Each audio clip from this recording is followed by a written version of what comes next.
It's the Cornermen Radio Live with Barzini and Boxing Eye. I wanted to talk about Canelo Alvarez versus Callum Smith. Callum Smith is the Super WBA champion, Ring Magazine champion, and he just won the World Series boxing super middleweight tournament.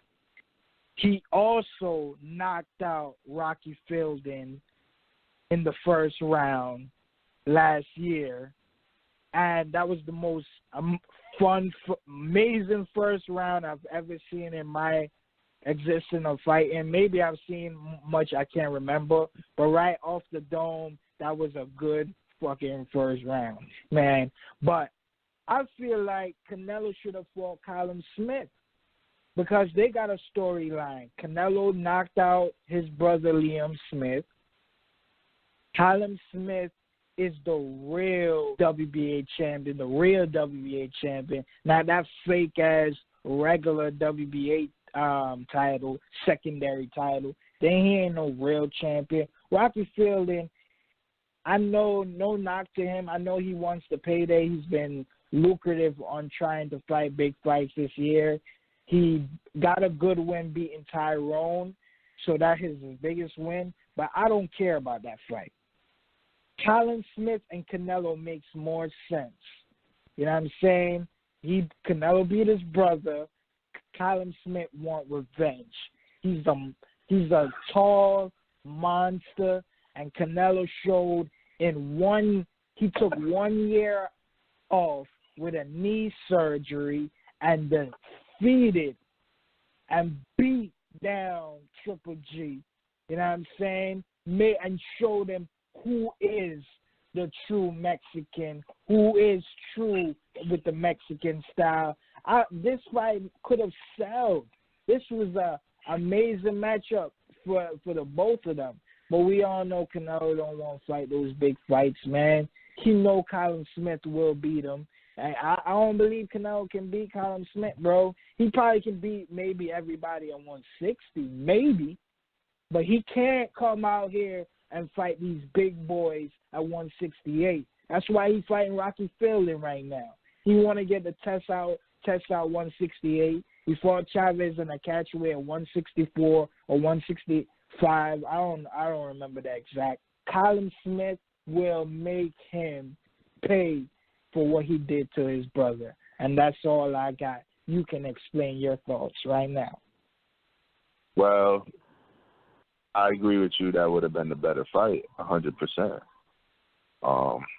But we all know Oscar De La Hoya is not going to have Canelo go up to 168 and fight a 6'3", long, strong, really crisp jab, got popped guy right off the rip.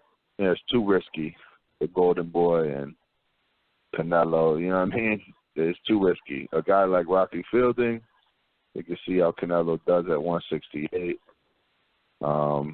You know, that guy's going to have some length and reach on Canelo, but they know at the end of the day, they believe that Canelo's going to get inside and probably land a left hook on him and clean him up. You know, Rocky Fielding he's done better. So, you know, he fought that first round knockout against Callum Smith. He got up, he tried his best, got up a couple times, I believe. And you know what I mean, just couldn't really recover. But he was game. And I just at the end of the day, the Golden Boy's not gonna risk that. So, you know, because Callum Smith he's a different animal than Rocky Fielding. But, yeah, I mean, down the road, maybe if Canelo – I don't see Canelo staying at 168, to be honest with you. I see him going – Oh? He was breaking up. Oh, I don't see Canelo staying at 168. I don't. He's going to go up there. You know, we don't really consider a WBA regular belt. We don't really recognize that. You know, us hardcore fans, you know. So, but if he wants to go through that for whatever reason, the whole fight when I heard about it was just it's strange. Like, for real? you know. But yeah, if Canelo fought Callum Smith to break that fight down, I don't know if Canelo can get by Callum Smith's jab. I feel like Canelo would have to win by knockout. Honestly, like I really do believe the judges couldn't have fucked Callum Smith over in that fight. Like Canelo either gotta get in and touch that chin, because I could just see Callum Smith just painting him with the jab, even better than, you know, thought Golovkin did. So, but yeah, man, I had Canelo winning that second fight, losing the first fight. I got a lot of respect for Canelo. He's gonna go to 168. It's cool. Me personally, as a boxing fan, I'm really hyped about the middleweight division. I hope Canelo can come back to middleweight and fight some of these guys. You got Charlo, you got Andre, you got Jacobs. If Billy Joe wins, you got Billy Joe. If you got, you know, Billy Joe could win that fight. You got, who else, man? You got too many guys at middleweight. You got Hurt eventually going to come up, or Jermall. You know, that fight could be a great fight. They both come up. Whatever it may be, it's too much at 160. You know, it's cool. He fought Golovkin twice. Whatever. This next fight coming up, I knew it was going to be, this next fight for Canelo really didn't matter for me, because I always say to you, Oscar has the same blueprint for Canelo that he did for himself. If you look at Oscar's box rec, the dude fought everyone. But in between fights, you'll see some names like, huh? You know, it's just it. I followed Oscar De La Hoya's whole career. Dude's respectable because he fought everybody.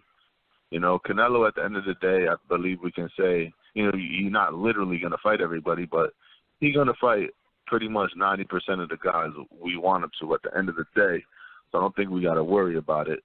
But these fights, you just have to be ready for, these Rocky Fielding type of weird fights. The same thing with Oscar's career. So if there's one career I fucking know, it's Oscar De La Hoya, man.